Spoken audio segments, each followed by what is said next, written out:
ধর্ষণ এবং খুনের সাথে জড়িত ছিল 4 জন। এছাড়াও এই ঘটনাকে কেন্দ্র করে সালিশ বৈঠকে জড়িত ছিল আরো 5 জন। শুনলাম তারা নাকি ভারতে যাওয়ার প্ল্যানিং করছিল, এই বিষয়ে আপনারা কি কিছু জানেন? হ্যাঁ, আমরা আমাদের কাছে একটা ইনফরমেশন ছিল বিধায় আমরা তাৎক্ষণিক আমাদের টিম পাঠিয়েছিলাম, বিধায় তাদেরকে আমরা ধরতে সক্ষম হয়েছে।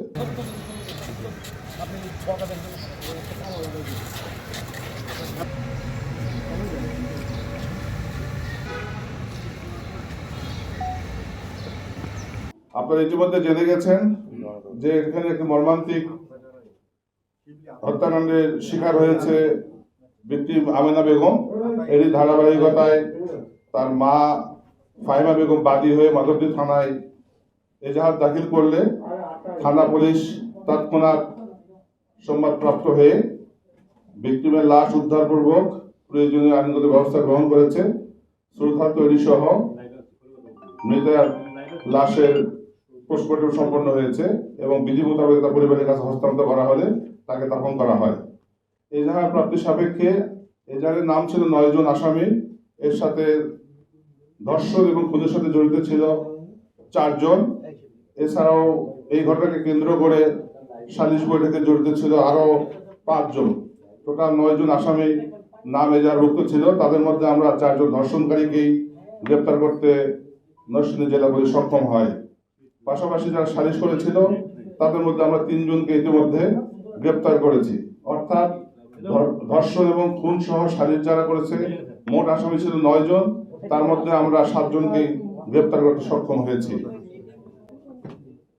এই বিষয়ে আমরা তদন্ত অব্যাহত রেখেছি। খুনের মোটিভ সহ অপরাপর কোনো ঘটনা থাকলে সে বিষয়ে উদ্ঘাটনের জন্য জেলা পুলিশ নরসিংদী কাজ করে যাচ্ছে।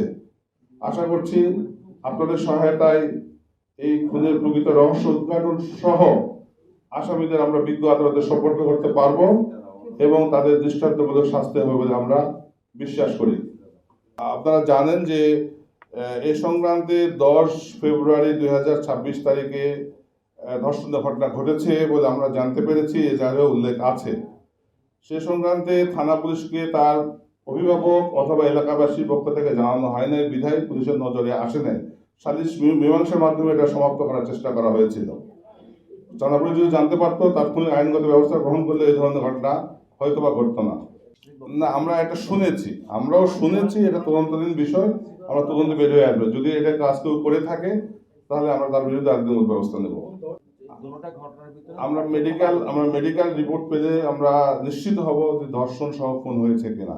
মেডিকেল রিপোর্ট প্রাপ্তির সাপেক্ষে আমরা এই বিষয়ে আইনগত ব্যবস্থা গ্রহণ করব। এর সাথে যারা জড়িত ছিল তাদের বিষয়ে আমরা মামলায় নিয়ে এসে তাদের বিরুদ্ধে আমরা অভিযোগপত্র দায়ের করব।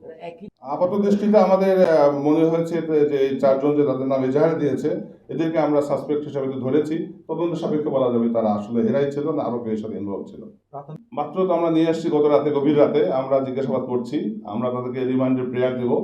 রিমান্ড নিয়ে এসে আমরা আজকে প্রেয়ার দেবো, রিমান্ডের প্রেয়ার দেবো বিজ্ঞতা। আগামীকাল এটা কোর্টেতে রিমান্ড শুনানি হবে। শুনলাম তারা নাকি ভারতে যাওয়ার প্ল্যানিং করছিল, এই বিষয়ে আপনারা কি কিছু জানেন?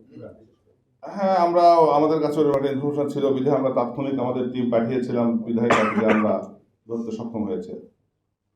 আমরা তো মাত্র নিয়ে আসলাম, আমরা সেখানেও খোঁজ খবর নিব। এরকম যদি ঘটনা ঘটে থাকে সেটাও তো আইনের মধ্যেই হবে, আমরা ব্যবস্থা নেব যদি এরকম কিছু থেকে থাকে। আমরা 10 দিনের, আগের 5 জনকে 10 দিনের চেয়েছি, এই 2 জনকে 10 দিনের চাইবো।